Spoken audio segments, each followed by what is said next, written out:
Yo, what is up? We are back. It's No Border Sports with Waruna and me, No Crypto. Waruna, what's up? I'm doing great. Good Friday. Not Good Friday. Finally, I get to have a break.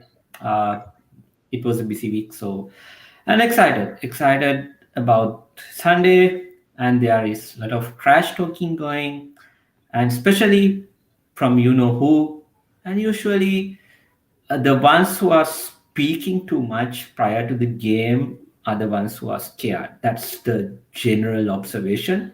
So let's see, but should be a good game. So let's talk about the divisional round and what are the implications and what we have on the cards. Let's shout out everybody in the chat real quick. We got Bebop Yes. Jones, who has changed their name for this week because they could not be seen sporting their other name, which is Cowboy Angel, which I just found out. We got Damian Lee. What up, Damian? Long time no see. I think I've seen you in a couple of chats already today, at least one. Yes. Yep. And then we got E Kim. What up, E Kim? One of our first ever subscribers / viewer. Yeah. E Kim, he's got some nervous energy, but it should be a good game, he says. And I think that's a good assessment.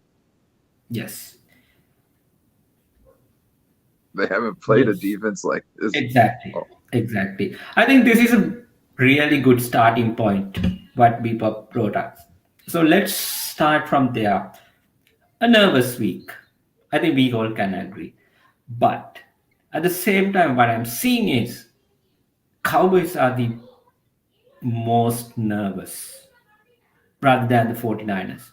Because I think we discussed about 49ers goosebumps last couple of weeks, why we don't have that anymore. But because I realized a couple of, especially Micah Parsons, he was talking about that 49ers haven't played a good defense as them before. And even one of their local radio stations, they were discussing on live. They were basically discussing live on air whether how they wish if Christian McCaffrey has an injury. So basically they said it. That's how the situation is, that how Cowboys are thinking right now. So let me start with the 49ers side. As a fan as well as just from a neutral observer's point of view, if I'm a 49er fan, I'm not nervous about this game. So let me tell you why. Now, this is the third year Kyle Shanahan is in the playoffs, right? So the first time he's back-to-back years in the playoffs. Now, when you compare the teams, we did it the last time, the 2019, 2021, 2022. This is the most complete football team that 49ers have under Kyle Shanahan era. So, this team would, I think, on par with that Jim Harbaugh's teams, the 2012 Colin Kaepernick, 2013 teams. I think this team is on par with those teams. Maybe they can go much further.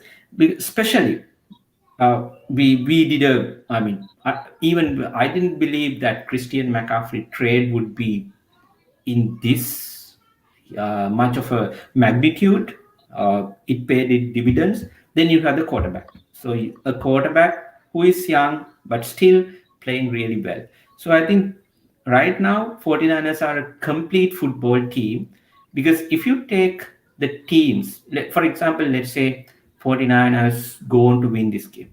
Next week, This is just assumption, not just about overthinking, just assumption, right? Let's assume that they are going to play Eagles in the championship game. Then in the Super Bowl, either um, Chiefs, Buffalo Bills, or Cincinnati Bengals, right? Just a speculation. I think in every matchup, 49ers are going to match even with whatever the opposition, or they are favorites. So that's how good this team is at this moment. They are healthy, they are performing really well, everyone is in the same wavelength. So I think going into this game, 49ers shouldn't be worried about what's going to happen, because end of the day anyone can win this game, but I think 49ers have the upper hand versus Cowboys are bit nervous. I would say a bit nervous, but it seems like they are more than nervous. That's what they are showing right now, all these trash talking, so on and so forth. But this is what I believe, Brian. So I would like to hear what your thoughts on this. Who is more nervous, and which team is right now is better? I think both fan bases. Oh, it's echo. I think both fan bases are kind of. I don't know if they're scared really. I know some people are nervous on both sides, but it seems like both sides are completely convinced that their team is going to win. Some believe it's going to be a blowout. Some believe it's going to be close, but that's the consensus I'm getting. I obviously believe the 49ers are going to win. I think the Cowboys hasn't seen a team like this firing on all cylinders like the Niners are right now. Um, like you saw what happened against the Commanders with them. I mean, that physical defense really put them in a space where they could not operate their style of football for some reason. I think it was because they were getting to Dak. I don't know. I think Dak was making bad decisions, but it seems to me like there's some things looming in the Cowboys scheme, and like just in their team about they have issues in it unless they're getting mistakes given to them by the offense or by the defense. Their offense sometimes can't really do what it's supposed to. Like the Tampa Bay game looked really kind of. I didn't think that they looked like they convincingly won that, even though the score said it. You know what I mean? I remember watching it going, man, these guys kind of crap. Oh, I do want to address Kim's question here. The reshuffle on the O line Yeah, for the but Cowboys. before you address the Yeah, team's question, so I just want you to finish on that topic. So, do you think at this moment, I mean, as a collective unit, who is the better football team going into this battle? 49ers. 49ers. Okay. Yeah, and I think the 49ers defense is better on their good day than the Cowboys defense can, or 49ers defense is better on a good day than the Cowboys offense can be on their good day. Um, and I think the 49ers offense is better than the Cowboys defense on their best day. I don't, with everybody we have in our 21 personnel, I don't see the same type of quality of players opposite on the other side of the ball to kind of contain those players. You know what I mean? Like obviously it's a team sport, you know what I mean? And working together, you can get a lot done. It's just when you've got so many guys that, like Debo who can break tackles, once you get the ball in his hand, he's trouble. Or then you got Ayuk who could just, get out in space in the middle of nowhere. You can be right on top of him. He zigs and you're gone. You're out. He's wide open and you're just standing there holding your hand. Kittle, you know what I mean? You go to think he's blocking you. You're supposed to be covering him. You go to think he's blocking you. You start to brace for impact and try to see where the ball's going. Next thing you know, he releases and goes upfield on you. Now you're behind him, totally out of the play.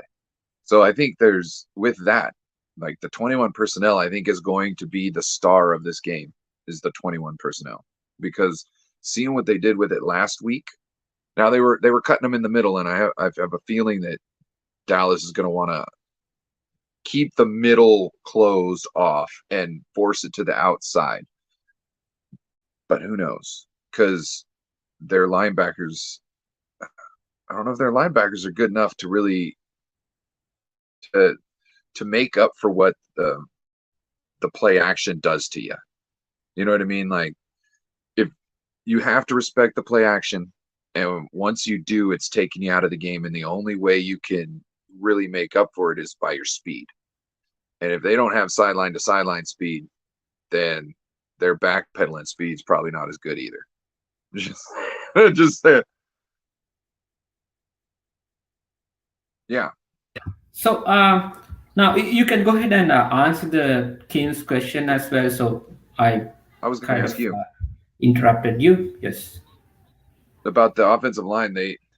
Peters, their left tackle's out, plus they got another guy playing Tyron Smith playing right tackle and the rookie playing left tackle. So you're going to have a rookie on his coming out playing against Nick Bosa. Do you think this is a recipe for disaster? Just like almost all of us do. Yes, that's true. On the other hand, I think just to add to what Kim asked here, I saw a stat today that Dak Prescott, when he's pressured, when he's under pressure, his rating is 52 point something. Because this season, It's when QBR. he's his quarterback rating is 52% something like that when he's pressured. So that's a key stat because that's what we saw last year, right? Because last year too, the game was close. This that the box score was close because Jimmy Garoppolo threw an interception. He kept missing open receivers. He basically the 49ers QB kept the game close for the Cowboys last year. Still, Dak Yes. Prescott struggled, right? So that can be a game changer because I don't think Dak is going to have. He is the better quarterback. There is no argument about that. If you take Brock Purdy, the rookie, versus Prescott, he's a veteran in the game. He's the better quarterback. But still, I think given that offensive line injuries, the worries that Cowboys have right now coming into this game, it might be a long evening for Cowboys just because of the fact, as you said, our defensive line can have a big game. Because last week, Nick Bosa was almost silent the entire game, apart from that recovering the strip sack. He had a very quiet game, but usually he doesn't have back-to-back quiet games. It is not in his nature. So probably yeah, that will mess up if we can mess up Cowboys up front. So then game might be over within the first half. Again, things can go. In a different path. Cowboys might still hold the offensive line can be better, but right. When we think about when we talk about the things in front of us, that's what it is. Oh, I want to give a shout out here real quick to Jess from the East Coast Red Gold podcast. Do you know Jess from Twitter? Waruna? She's the one that always gets the pictures with all the players. Yes, yes, I have seen her. Yes, Yeah. this is Jess, and they got Ty Austin in the show. I'm forgetting. There's Deb, or no, Rebecca, and then there's one more I can't remember. Doing horribly. Oh, what up, Celts? And we also got CarCast in the house. There we go. I want to kind of go over some of their predictions there real quick. 31-17, 34-21, 31-24. Is that what your consensus is around those that type of score, Waruna? Yeah, I would think so. And the other thing, even though we see the fans are nervous, as they should be before a big game like this. Last year, every game when we were, about to enter the playoffs, everyone was worried. Before the game, you would see number of 49er fans tweeting out, "Do not turn over the football, Jimmy. Don't make mistakes. Run the damn ball, Kyle." Right? Even sometimes when the opposition's stacking 8 players, 9 players in the box, still 49er fans wanted Kyle to run the ball. Basically, there are no lanes to run football, but 49er fans wanted to do that because they are, horribly afraid of Jimmy Garoppolo throwing the football. But this year we don't have that, so that's why, in my general observation is 49er fans are much more relaxed this year because they know this is an all-around team. The defense can make mistakes, offense can cover up for it. So offense can make because let's think about the last game, right? For 40 minutes, Seahawks were in the game. They were driving. They were in the field. They were literally in the at least they were in for a field goal, making it like 20-23 if they made it. And defense just had a one turnover, changed the entire game because defense had a one turnover and offense scored, I think, 3 back-to-back scores. They went from 23 to 17 to 31-17, 38-17, ended up 41-17. Finally, Seahawks scored. Last year, if we remember the championship game, NFC championship game, we all talk about the dropped interception by Tart. But even if Tart caught that, we know 49ers wouldn't have scored because our offense really sucked. They couldn't score, right? But this is different. So I think this is where most of these positives are coming in. That's why personally I'm not nervous. I'm excited about the game. I'm 0% nervous about the game because of what 49ers are at as a team right now, a complete football team. I think, as I said earlier, they will match with anyone. They will match with any team from the NFC or AFC. They will match with any team. There you can, uh, I mean, point blank, you can say they are a good football team right now. Yeah.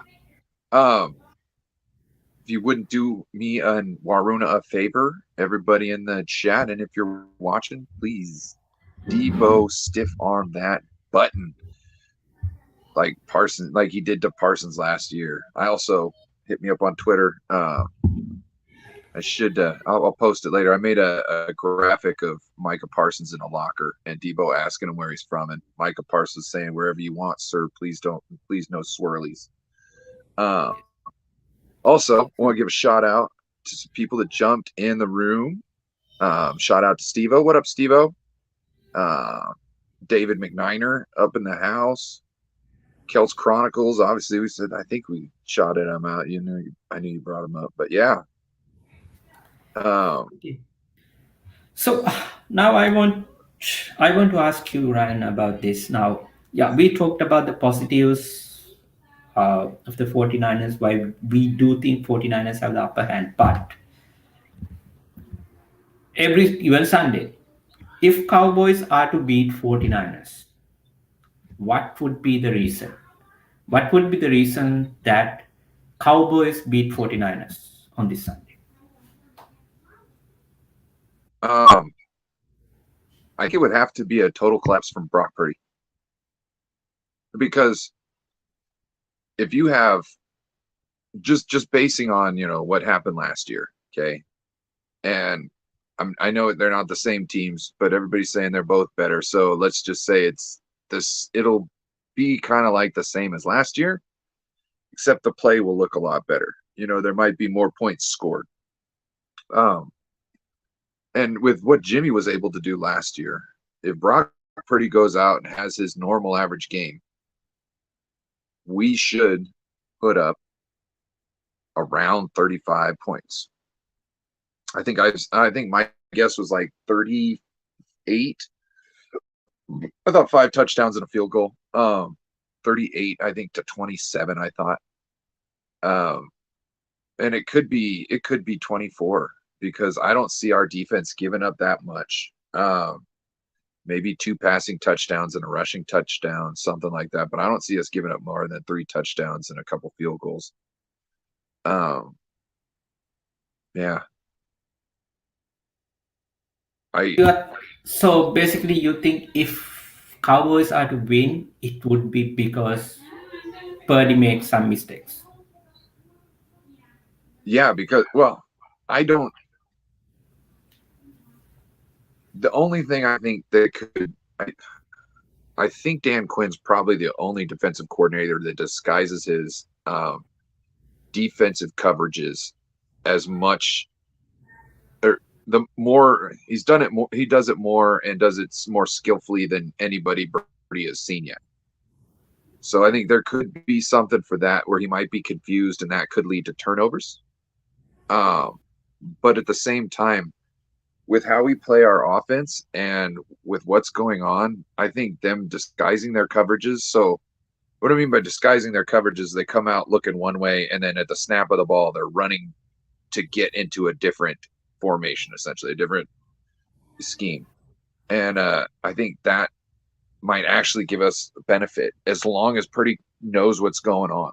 You know what I mean? Oh, they're switching to cover six. You know what I mean? It's not single high. It's now cover six. You know what I mean? Or it's not too high. Sorry, cover two. It's cover six. You know what I mean? If he could figure that out, then I think we're fine. But the only thing, because No, you have to think everybody about. else, Do you have to yeah, take this question from Cowboys' perspective? Okay, if they are to beat 49ers, so one thing, yes, you are saying if Purdy makes mistakes, yes. But what are the other things? I mean, let's be realistic for a moment. It's not like 49ers are 100% guaranteed to win this game. no, 49ers can lose this game too. So I just want to discuss, okay, what do you think? Okay, what are the ways that Cowboys are going to come up with the victory there, in this? it could be injuries. It could be injuries on key players, let's say on the defensive line, maybe in the secondary. I don't know. I think with our defensive line keeping pressure, our secondary can be second tier and still eat. You know what I mean? By just playing their scheme correctly. You know what I mean? At one point, yeah, you're going to get this on us. Yeah, you're going to get that on us, but you're not going to get it every day. And the moment you don't, it's either third down or it's an interception and it's turnover. So I,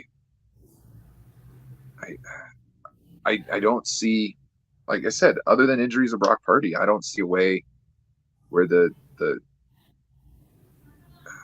like look at their offensive line. They got two injured guys. You know what I mean? They're starting a rookie and a backup, who I'm guessing the rookie also is a backup. Uh, but that's not how much confidence is Dak gonna have? You know what I mean? Like you got somebody Yes, so, new as your left let tackle, me and jump on this. Let me jump on this. So let me okay, say why I do think what are the reasons that Cowboys can beat 49ers.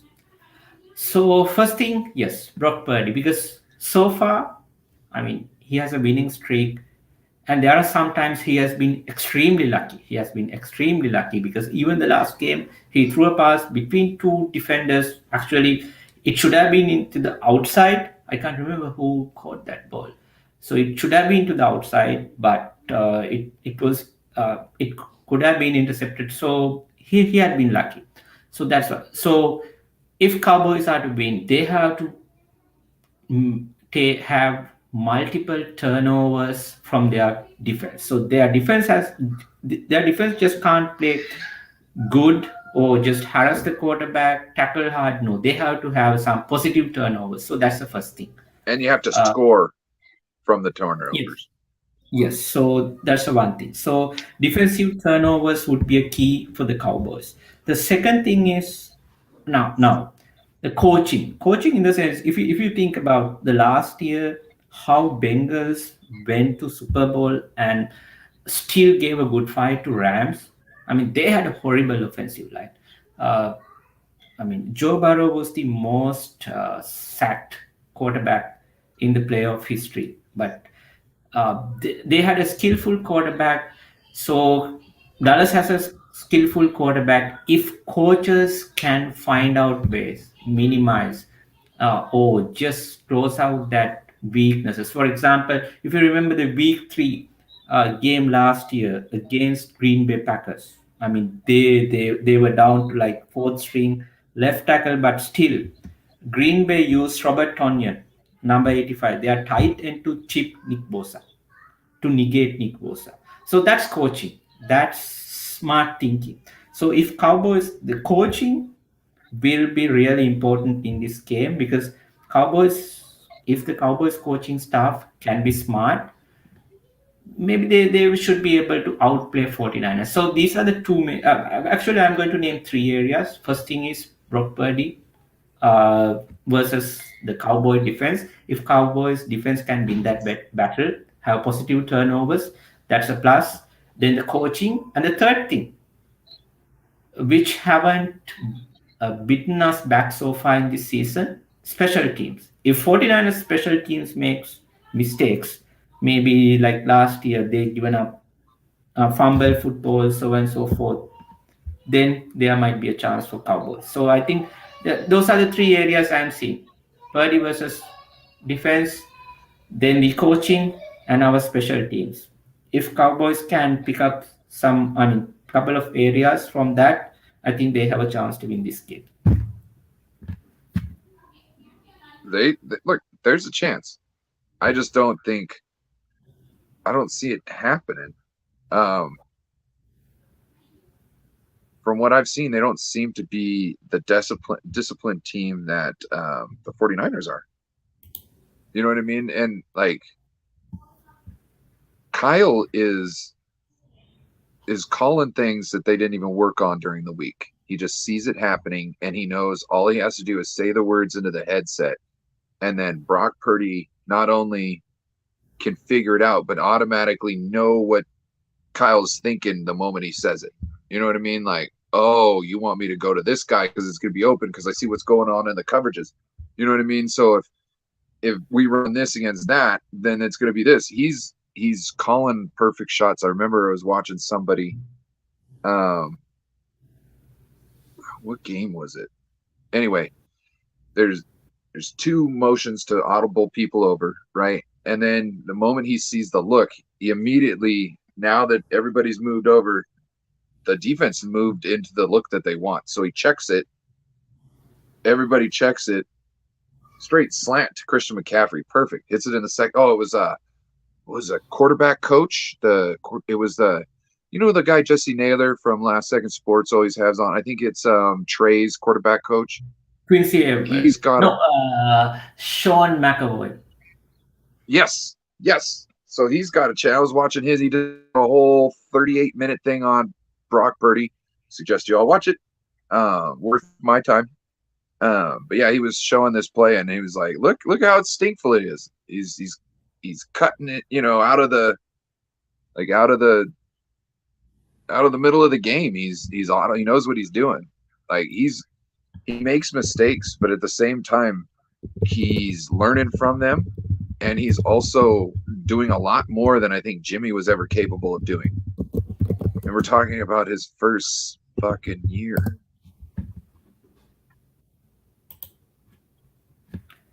Yeah.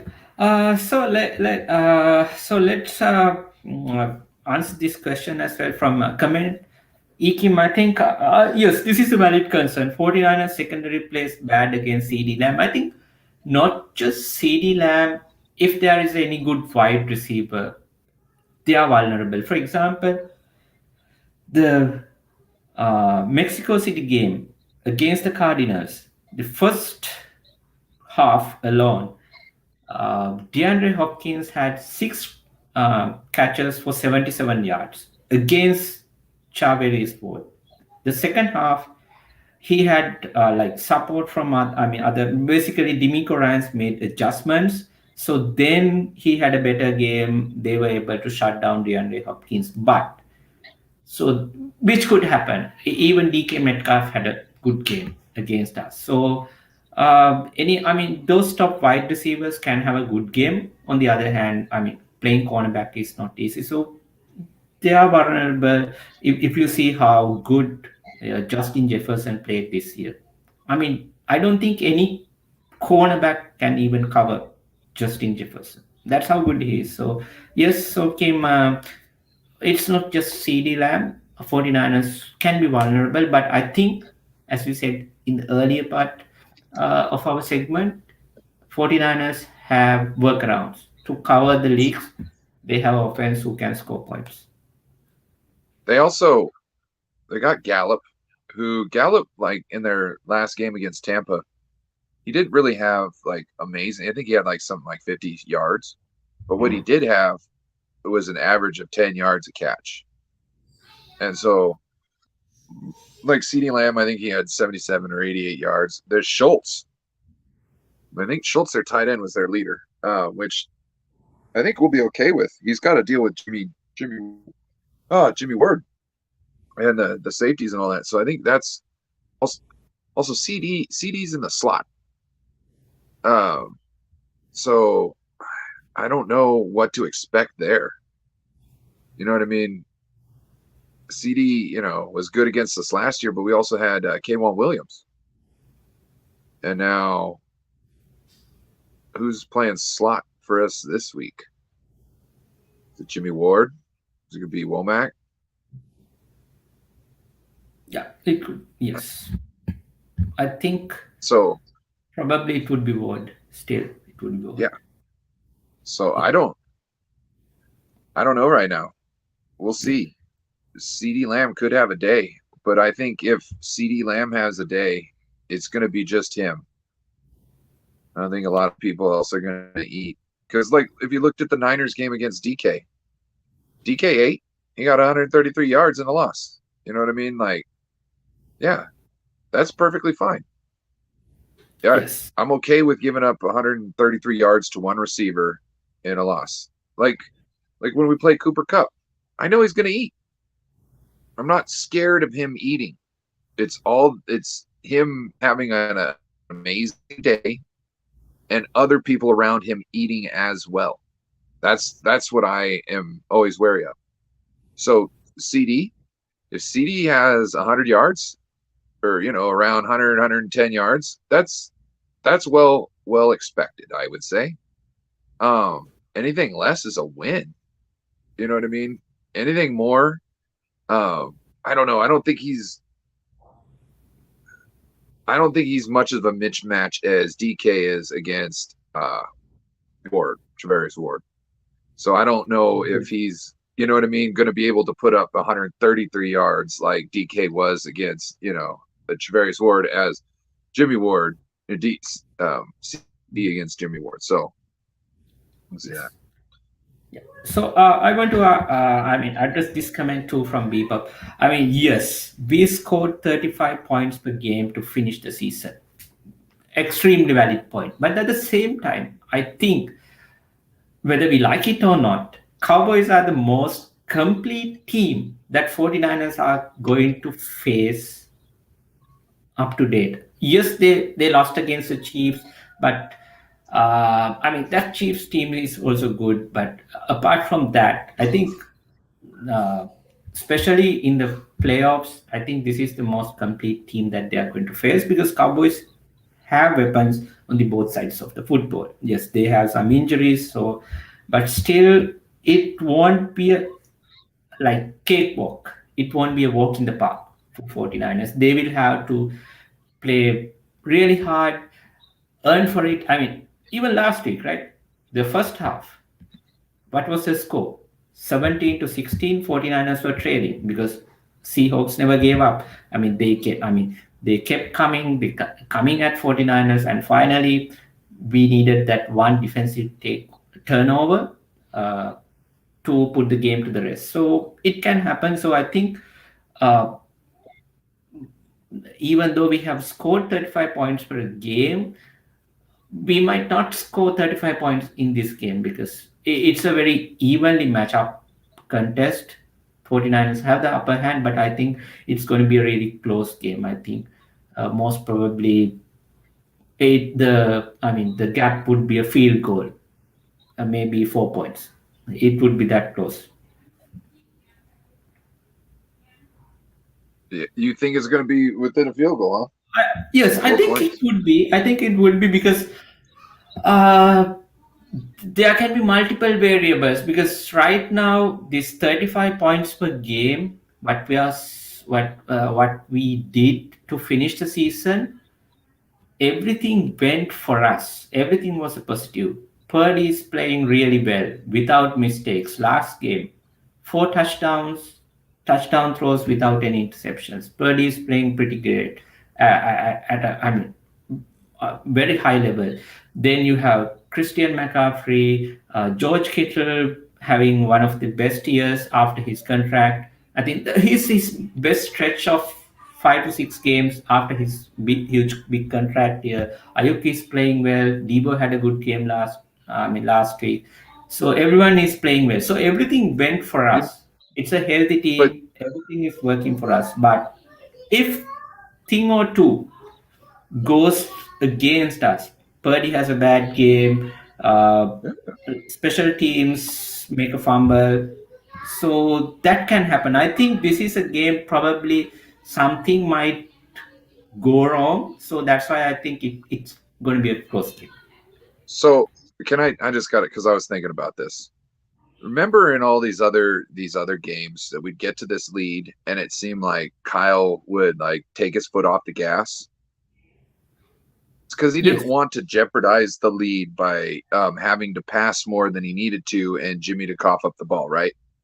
yes, I've noticed he's been keeping the gas on, right? So now what I see and what I have seen this year is when you keep the gas on like that against our team, to keep up to our team, you have to export as much energy, if not more, that they are, as far as physical, aggression, all that good stuff, right? So once you start having scores piled upon you and you're not scoring, people start to get defeated. You know what I mean? Like if you noticed in the Seahawks game, there started to be, like after the Debo thing, like Seahawks players were getting chippy. You know what I mean? Like because they knew they were losing and they were getting upset. You know what I mean? And I think that we're gonna see the Niners. How to, Niners are good for scoring about two touchdowns in the first half and about three touchdowns in the second half. And I think if we can come out and score maybe three touchdowns in the first half, that might start to break the will. But also, you're talking about that third quarter drive, that big long third quarter drive that we always do. You know what I mean? That sustained long drive that normally puts us in good position and wipes the clock off. We're going to be with their run defense. I think we're going to be able to run the ball out more in the second half than we previously had. So I don't think the way I see the game going, I don't see it being able to be by only 4 points because I don't think they'll have enough opportunities really to stay in check with how everything else works. We weren't punting a lot. We haven't been punting a lot. And we're sustaining drives. And Brock Purdy is, and if you haven't noticed also, like as the game goes on and it seems like the guys build upon all the successes, it seems like things get easier for them. I don't know if the defense morale breaks down to the point where they make lapses in judgment and timing and all that, or if it's just the 49ers player being on another level because they're not concentrated or worried on anything like that. They're letting their instincts do the other stuff. They're just worried about hands on the ball in the chest. Now where's the field? You know what I mean? It's just like they're clicking on all levels. They don't have to worry about all the little stuff because of the confidence. You know what I mean? Confidence, one thing it could do, it just takes a lot of second guessing out. And when you don't second guess, it makes you faster. You know what I mean? You are confident that this is going to happen. Oh, this is a touchdown. This is a touchdown right here. You know what I mean? It's going to be a touchdown. So what are you going to do? you're going to do some crazy stuff to make it a touchdown. You know, already know how this is going to end. It might not be a touchdown, but in your head before it goes, I know all I got to do is do the jump and the spin, and we'll touchdown. Yeah. Okay, so let's ask this question as well. So, what rank would you rank? I mean, Mike McCarthy and Kyle Shanahan. I would say right now Shanahan is just beginning to prove that he is that offensive mind. He's the guy. He's the guy. He's a better coach. Mike McCarthy, of dude. course, has won a Super Bowl. Right. So he's a Super Bowl winning coach, while Shanahan has literally lost two Super Bowls, one as a head coach, one as an offensive coordinator. But I think right now he's starting to what do you call the separate himself from the pack. That's what Kyle is doing, and all thanks to the quarterback that he found finally. He found a quarterback from nowhere, in the sense you don't expect the last pick in the draft to be your franchise quarterback, but he found his quarterback. Now he's starting to separate himself from the rest of the coaches. Probably the next 5 years, 10 years might write Kyle Shanahan's legacy, because I still believe he's under his father's uh, legacy. He's Tutelage. still Mike Shanahan's son, who won two Super Bowls with Denver Broncos. Who went? I mean, I started reading Seth Wickersham's book. It's Better to Be Feared, about New England, and it describes how he and Bill Belichick went head to head. The Super Bowl that a regular season game that they lost. The Patriots won against Denver Broncos. How two coaches strategically went at each other, but still, he is considered as one of the best coaches in the history of the NFL. So, I think this is Kyle Shanahan's time to finally get out of his father's shadow, his legacy, and build something truly for himself. Yeah. Well, this is the best time if ever, and not just that, but he might be able to get up there in the talks with like an Andy Reid. You know what I mean? Yes, If this offense really takes the lead and steals the show, and these guys are firing on all cylinders, and who knows, you've got Andy Reid in the Super Bowl, and you're able to out trick play Andy Reid. You know what I mean? Like, if the eye test is your test, your trick plays are cooler than his. That's all you need. That's all you need. Side by side comparisons of trick plays, and you win the eye test. Doesn't matter the state. Doesn't matter if you did 3 and he did 4, and they both went. If yours are better, it doesn't matter. I think just to, wrap up the answer to this question, Steve. I believe if we rank the head coaches, 2022 head coach, 2022 season head coaches, NFL head coaches, Kyle Shanahan is in top three. If he's not the best head coach this year, he's in top three. I think Eagles, Nick Sirianni is there. Then Andrew Reid is of course there, but I believe I might pick Brian Daboll, the Giants coach, in top three. But I think Shanahan, if not the best, he is in top three, because he has done some remarkable things, really coached well, and he has brought this team to a. Imagine at the beginning of the Where would you put season. McCarthy?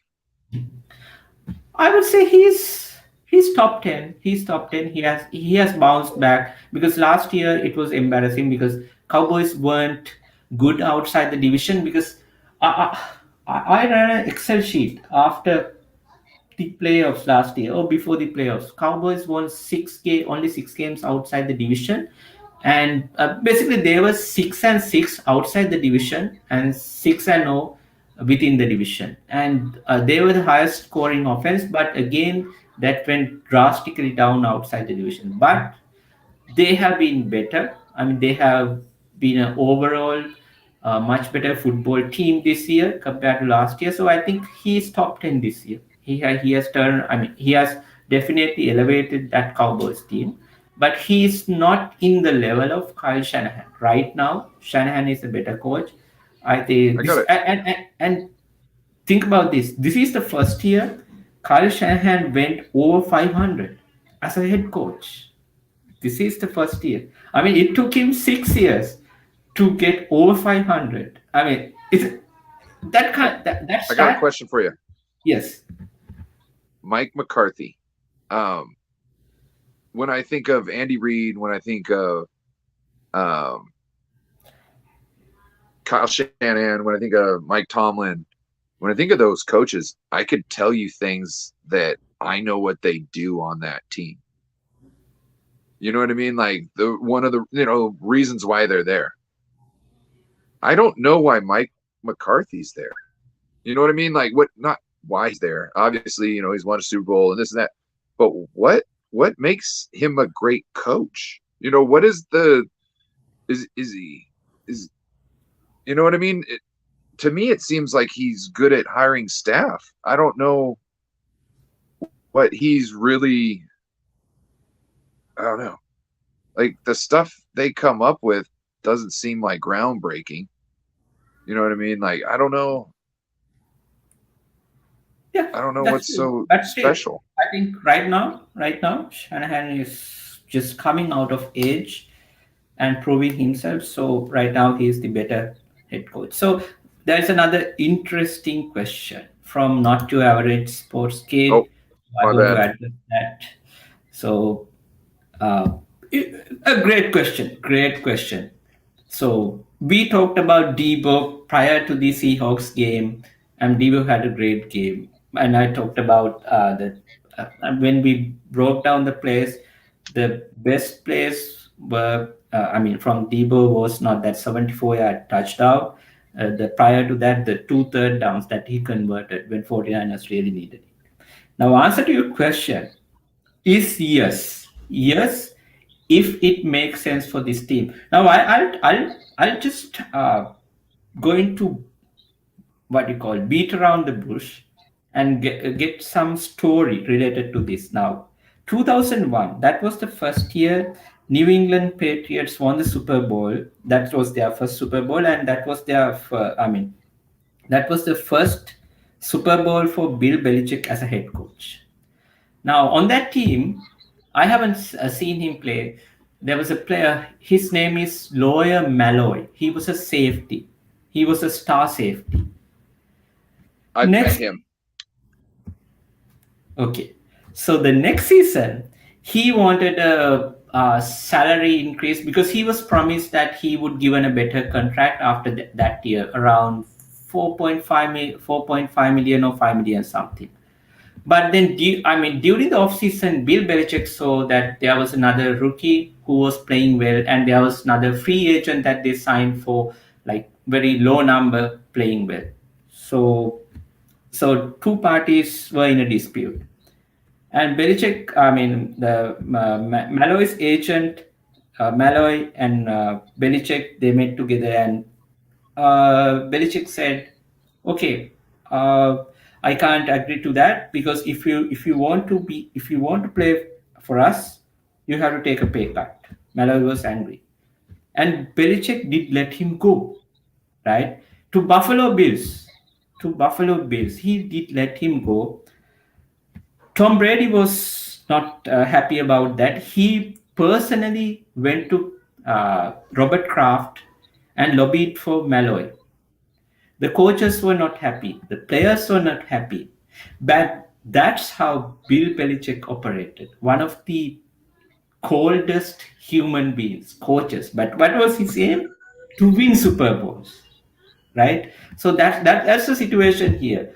So if he does not give the worth, the production that is worth the money that we are paying him, and if we can trade him and get a pick, maybe find another, let's say, rookie wide receiver, or maybe get a cornerback that we need a rookie cornerback from the draft, then we should do it. So I think I went a bit deep into explaining my answer, but why I said it is sometimes if teams want to go from being really good to great, you have to make these decisions, make these business decisions that looks ugly, cold, that you don't care about the human beings, the players that you have helped you along the way.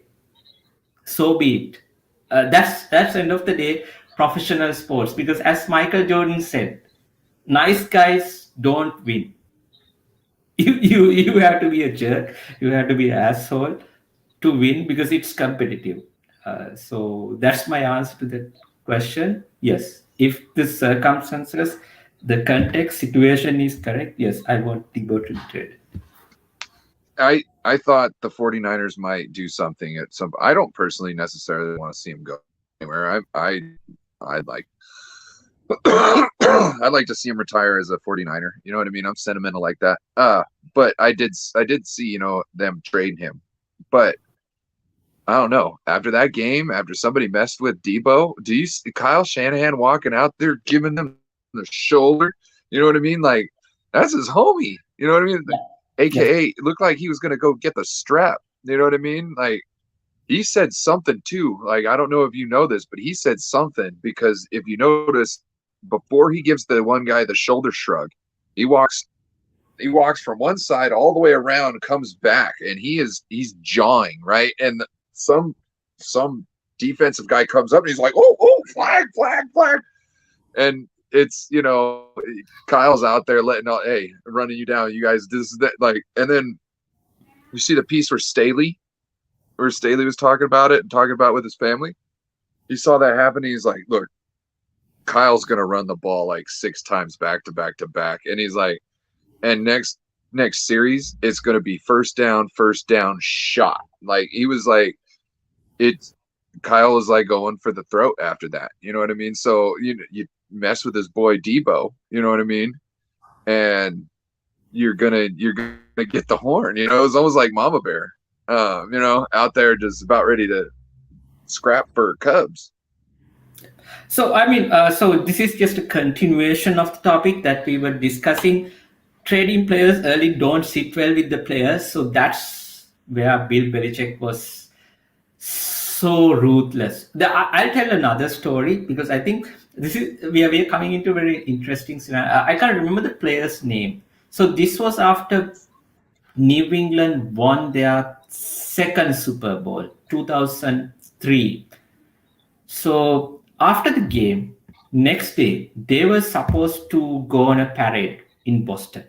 So they had this, what we call open roof buses. I think I told this story before. Yes, So, I've heard this one. Go ahead.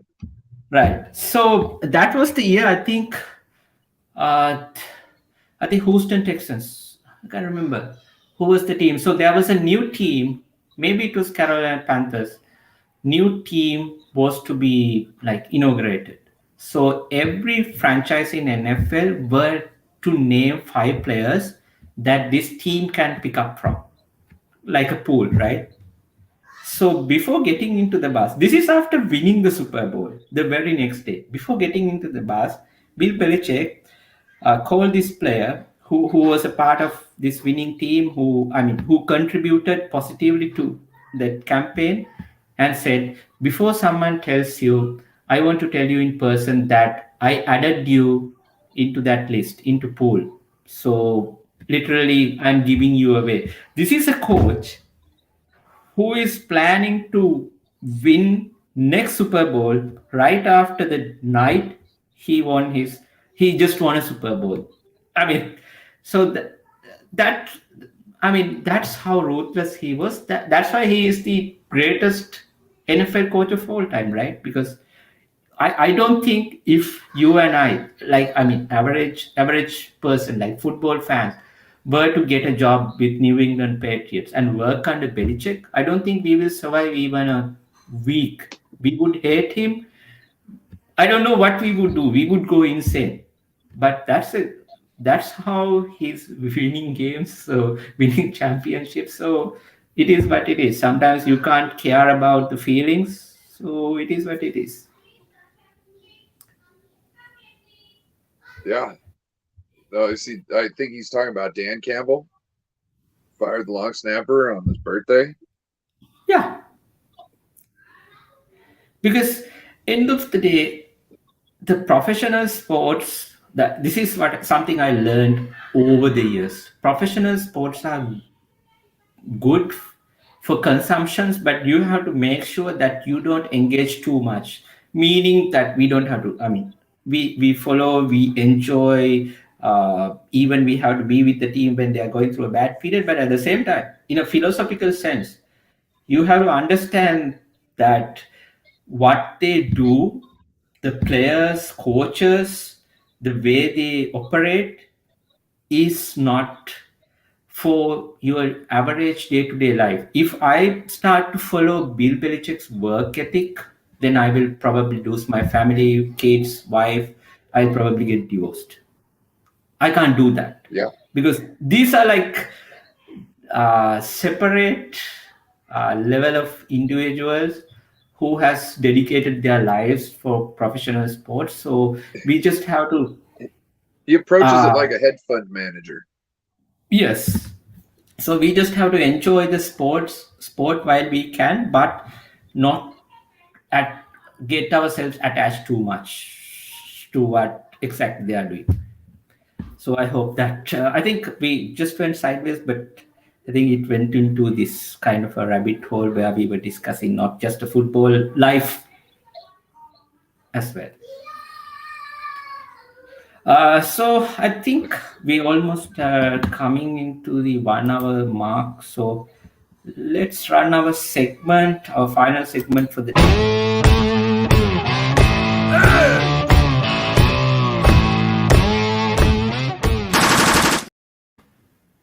The good, bad, and ugly for this week. So this week's good, bad, and ugly would be the just on the 49ers game. What do we think the good, bad, and ugly? So Ryan, you go ahead first. So what do you think in terms of this game, the So good, bad, and ugly? realistically, oh, I hear echo. So realistically, I think anything with us scoring in the 40s and them being around the the early 20s, you know what I mean? So 21, 24, anything in the 40s and that would be that's that's the good. You know what I mean? That's good right there. Bad would be us losing by like a point or 3 points, and the ugly would be us getting mollywopped by a good 2 scores. Um, well, maybe I should say the good is that would be the great is the 40 to the 20s. The good would be, winning by 10 points.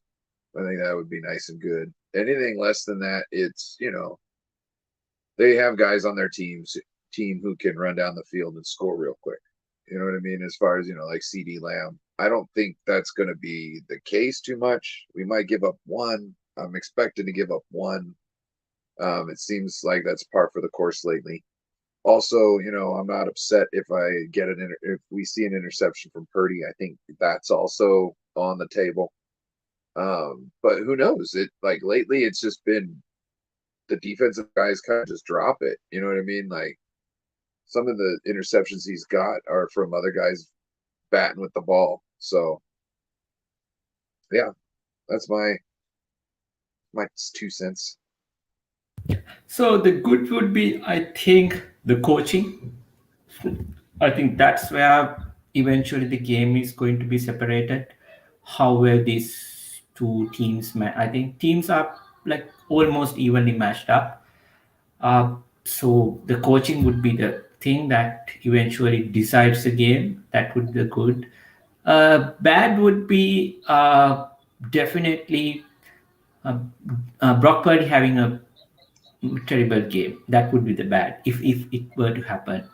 And the ugly would be if we start conceding penalties and our special teams make some mistakes. So that would be ugly because I'm okay. I mean, I'm not okay to look if we lose the game, but it would stink. But still, I'm okay if we lose with good fight, giving our 100%, 110%, but without making silly mistakes like last week's Jimmy Ward's mistakes that the penalty that he gave. So other than that, I think yeah, that's my good, bad, and ugly. So good would be the coaching.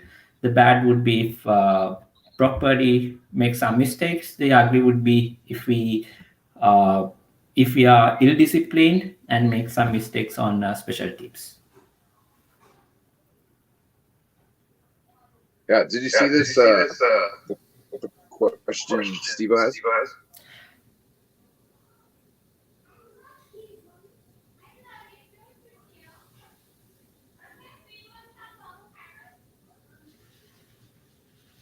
With Ryans and Leftwich both turning down coach jobs last year, which one will be hired as head coach? Head coach, Bienemy, Ryans or Leftwich? Now this is a hard question in terms of the skill and quality. I think Demico Ryans has the upper hand, but the way NFL works, he is the least favorite candidate to get a head coaching job. I mean, let's think about this, right, for a moment. Cliff Kingsbury was a head coach in NFL without even proving it at college level. Having Patrick Mahomes, he got a head coaching job, and I mean, this year, Cardinals won 4 games. This guy had 5 years remaining in his contract. He couldn't even win 5 games. And Cardinals had 6.7 penalties per game, most in NFL. They had more, I mean, penalties per game than they won number of games that we won in the entire season. But he was a head coach. Then we talked about Brandon Staley last week, who rose up to the ranks, I mean, pretty fast. But his defense sometimes literally sucks. He's a defensive head coach, but his defense sucks. And I mean, the now we talks about this Broncos situation. I hope now, but what happened? It was Blind Flores, right? He talked about this Broncos situation. John Elway and others turning up to the meeting, not prepared, uh, and then so whole saga. So I think in that sense I don't trust NFL, especially the way they have treated. I'm going to say it out loud. The black coaches. Uh, I don't trust NFL. Even if Demico Ryans is the best candidate in the room, best football mind in the room, they will give it to a person with the less experience, less achievement. That's how I believe. I don't know, Ryan, what about what you think, but this is just my perception based on what I have seen. I think Ryan's is going to get a job. I just don't know who gets first. No echo. Yeah, I don't know. I don't know who could deny his coaching ability with what they've seen from this defense, and his ability to make adjustments. He can lead men. I mean, he's. We don't want to see him go. Like anybody who can't see how loved he is here and how other people, that they're looking at aren't necessarily um, as like the fan bases aren't feeling like their hearts getting ripped out of their chest when they leave. You know what I mean? Like, it's the same thing with Salah. You know what I mean? We've had really good, strong leaders in the defensive position. And yeah. Oh, he got offered one last year, but he said, no, I want to stay here. And I think that was smart. I think it was smart to at least try to see it through another year. It gives more to build your career upon, better foundation. But also, like I don't know if I could have left the team either because like it seemed like there was unfinished business left on the table, and anybody who's a real competitor is going to want to see it through, or at least give it one more shot to see it through. You know what I mean? And I think that's what he was. He was like, "We need to get this." So, this we got people. Yeah, I wouldn't say it.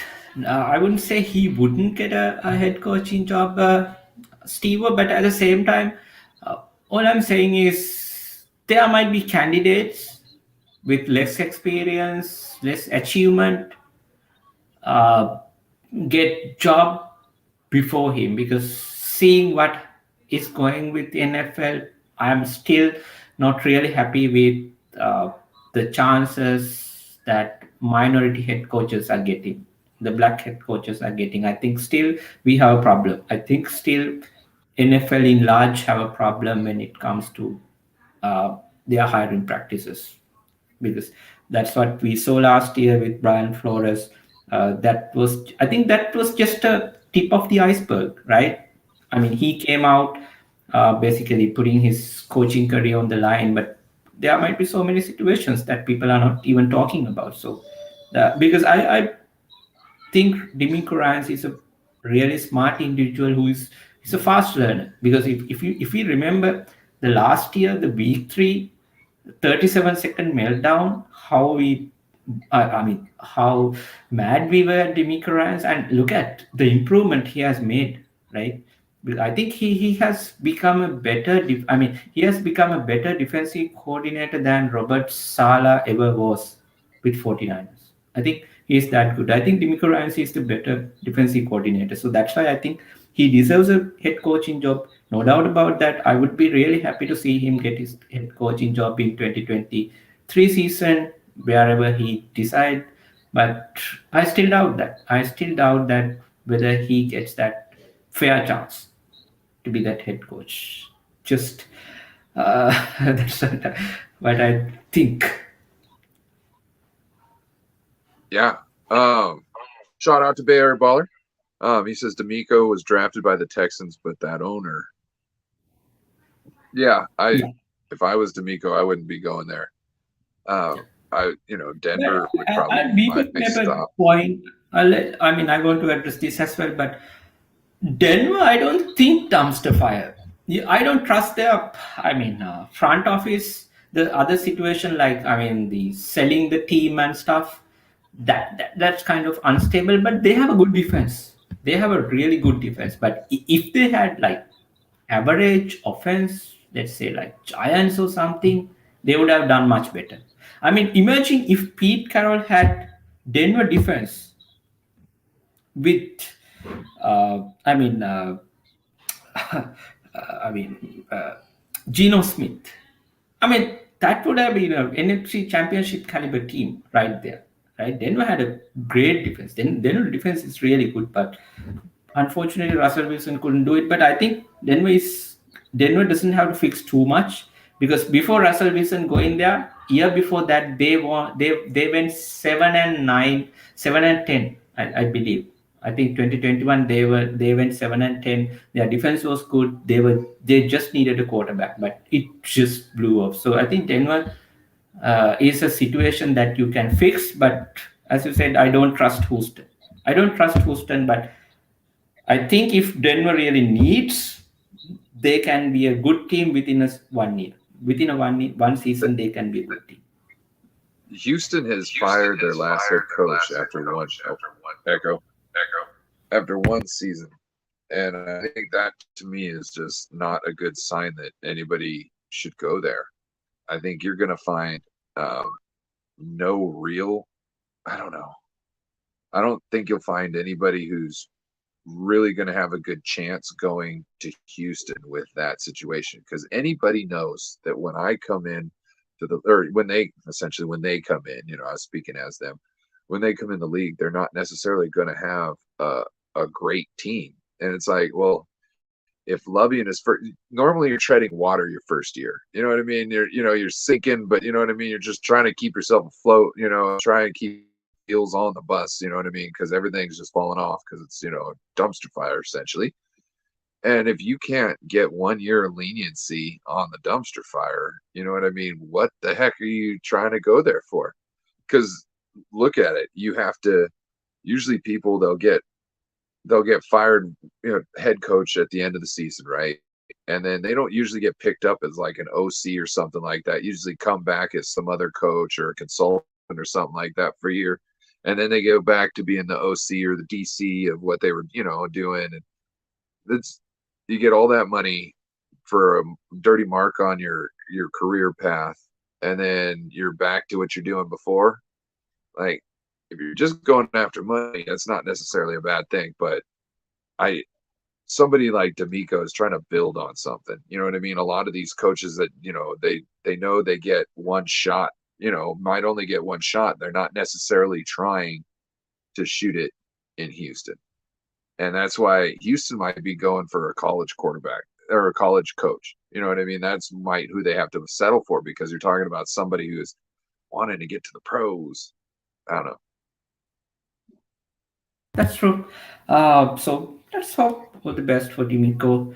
I think that's it for today. I think we went over 1 hour mark. We discussed so many things. Before we wrap it up, let's just do our predictions segment. 4 games, quick predictions. So, Ryan, let's start with the Chiefs versus Jaguars, Jacksonville Jaguars. Who is your pick? Man, I don't know. I'm gonna go Chiefs, but I'm not 100% on this. Seeing them come back, it was just crazy. Yes, but I also go with Chiefs. I think they have enough to take this one. Then you have Eagles playing Giants.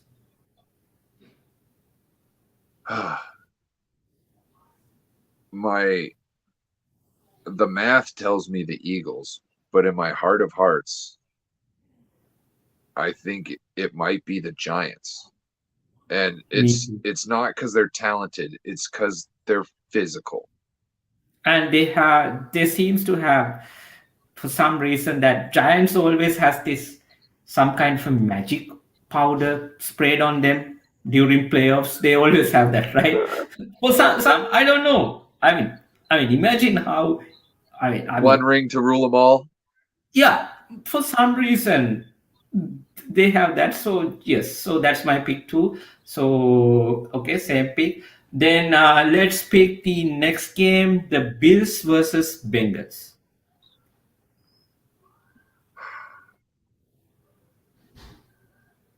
I'm going Bengals. Okay. I'll go with Bills because of the offensive line injuries that Bengals right now having. I see that, but I also I last week I had the Bills winning. Last week I had the Bills winning this game. Essentially, Bengals versus it. So yeah. I have the Bills essentially playing the Niners in the Super Bowl, but I don't know. I don't think you can count Joe Burrow out. Okay, so you are picking Bengals. So finally, the Niners came. I think both of us picking Niners at this time. So let's quickly recap. So you picked Chiefs, Giants, Bengals, and Niners. So I picked Chiefs, Giants, Bills, and Niners. So let's see what happens. Okay, this is great. This is great. So let's read this. Chiefs 31-34, Giants 27-24, Bills 27-20, Niners. Yeah, I mean, this is, yes, this, I mean, this can be 100% true. I think even the scores can be exactly true. Yeah. So this is a great comment. This is a great comment. The Eagles also might have a little rest, because you're talking about they haven't played in 2 weeks. Their quarterback just came off of injury for 1 week, and he's played a game, which they didn't really play great in. And it's a what divisional is game. he? It's a divisional game. It bridges the gap. That's what Seahawks did last week. Yeah. They did basically they didn't have anything, but they had their pride. So the same thing. The Giants want to make sure, because I saw Brian Daboll on the sidelines. Last week he was mad. He was hyper energetic, so on and so forth. So that's it. So I think that's it for the day. We already went over our 1 hour and 15 minutes mark. So Ryan, what do you have to say to wrap up this weekend? No, I just want to I'll go through and thank everybody that came in tonight. Bebop Jones, Damian Lee, E. Kim, let's see, East Coast Red and Gold Podcast, Jess, Carcast, Celts Chronicles, Steve Supremo, David McNiner. Who else do we have? Bay Area Baller came in, Bryant Culp. Not your average sports kid. Yep. Let's see. We had a good turnout. Yeah, I think that's everybody. So I want to thank everybody. Yeah, appreciate you. Yes, thank you, everyone. Then we are wishing you a great weekend. Go Niners.